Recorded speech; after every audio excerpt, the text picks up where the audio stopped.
Have you ever felt like you're just at war with your own body? Pushing it, punishing it, and just feeling totally disconnected?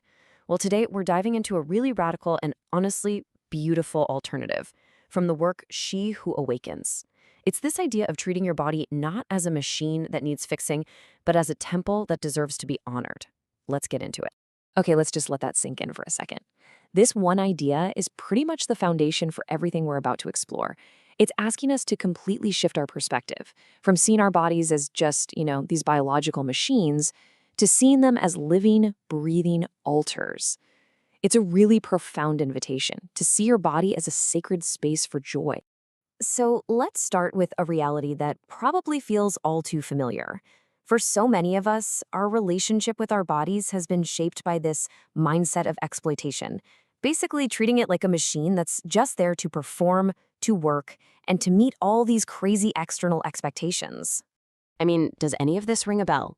Forcing yourself to keep going when you're exhausted, using diet or exercise as some kind of punishment to fit a mold, or just flat out ignoring the signals your body is practically screaming at you.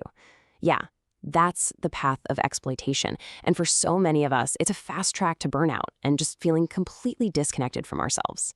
But what if there is another way? A better way?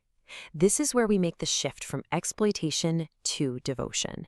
And listen, this is so much more than just being a little nicer to yourself. It's about taking your power back and truly, deeply honoring the incredible life force that's inside of you. This whole entire shift really hinges on one single but incredibly powerful change. And it's all about the questions we ask ourselves every single day. So just take a second here and think. Are you asking the right one? See, the exploitation mindset is constantly asking, how much more can I squeeze out of myself? It's a question that just leads to being completely drained. But the devotion mindset, it asks something totally different. What will make my body feel more alive right now? That question is all about vitality, about nourishment. And the choice between these two questions, well, it defines your entire relationship with your body. And here's the really beautiful part. According to this philosophy, the moment your body feels like it's finally being heard, like it's being honored, it responds instantly. There's no waiting period. The rewards, they start flowing right away. So what kind of rewards are we talking about? Well, for starters, vibrant health, a body that becomes way more sensitive and open to joy and pleasure. And what the author calls the glow of the sovereign. That deep, authentic radiance that you just can't buy in a bottle? That's the one. Okay, so this all sounds amazing, but how do we actually bring it into our day-to-day lives? We start by turning our routines into rituals. This isn't about some frantic, stressful self-care checklist. It's about performing sacred rites. It's about making the everyday spiritual. A ritual of devotion is really all about reframing simple things with sacred intention. So, for example, just applying lotion becomes an anointing of your body. An evening salt bath, that's now a ceremony to cleanse your energetic field of all the day's stress. Every little act can become a discipline of pure love. And the best part, this doesn't require hours of your time. The source material really emphasizes that this sacredness is found in the tiniest of moments, the micro interactions. So let's look at 3 super simple, really powerful practices you can use anytime to build this connection. First up, the inner smile. You just direct a feeling of warmth toward your heart and your womb. It can instantly soothe your nervous system by kicking cortisol to the curb. Second, take sensory pauses. Seriously, just 30 seconds to truly feel the texture of your sweater or smell your morning coffee. It yanks you right back into the present moment. And third is the root lock, just a gentle toning of the pelvic floor to contain and build up that precious life force energy. All right, now let's explore something a little more advanced for really sustaining your energy.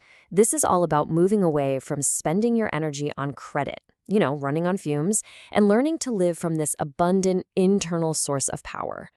The practice is called the Golden Reserve, and it's basically the art of sublimation. So what this means is that instead of just discharging every surge of creative or sensual energy, you learn to consciously pull it up your spine, using it to nourish your bones and your brain. This builds such a deep inner vitality that you start to feel totally grounded and resilient, no matter what chaos is happening around you. And finally, we get to a ritual that's designed to anchor this whole philosophy, this woman temple status, at a super deep cellular level. It's a way to fully physically consecrate your body as your own sacred space. This consecration ritual has 4 really beautiful steps. You start with a tactile blessing. Warm up your hands and just gently move them all over your body, consciously feeling the sacred boundaries of your temple. Then you breathe into golden bones. With every inhale, you visualize your skeleton filling up with this golden light, becoming precious and strong.